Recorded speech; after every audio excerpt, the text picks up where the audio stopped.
In Chapter 3, we're going to learn about the atom. So to introduce the chapter, we're going to have a brief history lesson.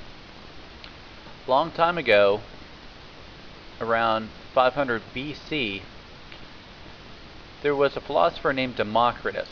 We know him now for some other ideas, but Democritus came up with the term atomos. Atomos means an indivisible particle. Even that word today looks like atom. He was on the right track. Another ancient Greek, though, Aristotle, came up with the idea of hyle, H-Y-L-E, where hyle was continuous material. So everything wasn't made out of atoms, basically it was just made out of stuff. So the ancient Greeks, and for a long time, they've thought that there were four essential elements: earth, wind, fire, and water. The Romans came after the Greeks. They were great for engineering, but not as much for chemistry. So for a long time, our concept was flawed a little bit. And even after the Roman Empire fell, we fell into the Dark Ages, where most people were concerned about land and conquest. There was some science, but not significant science during the Dark Ages. It was really during the Renaissance that things became a little bit different, where we had more recent developments. So part of our foundations of atomic theory, and we'll talk about some of the dead guys as we go through, people have studied and they learned that the transformation of a substance or substances into one or more new substances in a chemical reaction. The earliest of these through the Dark Ages and through the Renaissance, they were called alchemists. One thing that we were able to prove around the 1700s was the law of conservation of mass. Mass is neither created nor destroyed during ordinary chemical reactions or physical changes. So if we have 30 grams before the chemical change, we need to have 30 grams after the chemical change. A couple of other laws that were proven during the Industrial Revolution and after the Renaissance. The first one was the law of definite proportions, where a chemical compound contains the same elements in exactly the same proportions by mass, regardless of the size of the sample or the source of the sample. So law of definite proportions, it's kind of like we're figuring out compounds by their masses, how heavy they are, when you factor in gravity. The law of multiple proportions might be even more important to us in general chemistry here at LaBrie High School. In the law of multiple proportions, if two or more different element compounds are composed of the same two elements, then the ratio of the masses of the second element combined with a certain mass of the first element is always a ratio of small whole numbers. So in plain old English, the law of multiple proportions, think about what you learned in elementary school. Most of you have been in the LaBrie system. So in good old elementary school, you learned, what's the chemical formula of water? Well, the chemical formula of water here in the LaBrie complex is H2O. If it's water at your house, what chemical formula does it have? H2O. If it's water in China, its chemical formula is, yep, you guessed it, H2O. So if it's the same compound, it's going to have the same ratio.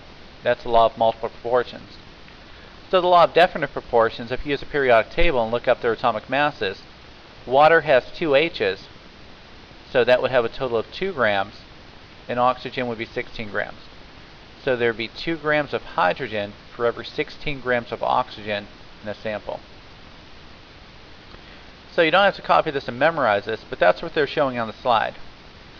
So right here, if you have nitrogen monoxide, kind of like carbon monoxide, carbon dioxide, so nitrogen monoxide always has 1 nitrogen and 1 oxygen. Nitrogen dioxide always has 1 nitrogen and 2 oxygens. So both of them have 1 nitrogen, so they would have a mass of 14 for nitrogen, but nitrogen dioxide would have twice as much oxygen. That's the point they're trying to make. Now, we've thought about this and scientists were theorizing it. John Dalton came up with the first accepted atomic theory. And he states that all matter is composed of extremely small particles called atoms. He used the idea of Democritus, not really Aristotle. Some experiments were starting to prove this to be true, but we don't know everything about an atom. We'll talk about that in section 2. Even today we're still learning more. In Dalton's atomic theory, his second point, atoms of a given element are identical in size, mass, and other properties. Atoms of different elements differ in size, mass, and other properties. His third point, atoms cannot be subdivided, created, or destroyed. That kind of sounds like the law of conservation of mass that was proven in his day.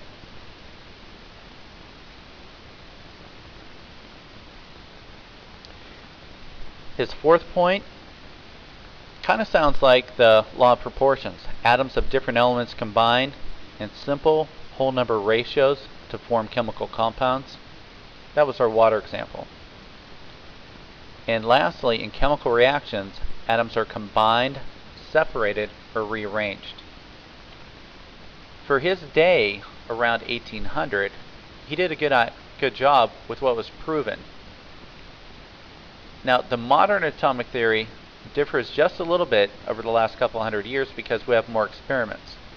So our modern atomic theory, we found that not all aspects of Dalton's atomic theory have been proven to be correct.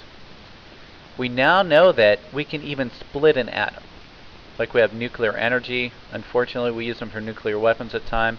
But atoms are divisible into even smaller particles. We know about something called an isotope, where a given element can have the same atom, can have atoms with different masses. So the same element can have different masses, so they're not completely identical. We can have an isotope, or we can gain and lose electrons and have an ion. It's still the same element, but it might have a different number of neutrons or a different number of electrons. There are some things, though, that were true that we have for the modern atomic theory. The modern atomic theory does state that all matter is composed of atoms, and that atoms of any one element differ in properties from atoms of another element. So Chapter 3, Section 1 is short. Also, you're responsible for Section 2. The last test was a little bit more difficult. Do make sure you keep up with Chapter 3 in future chapters.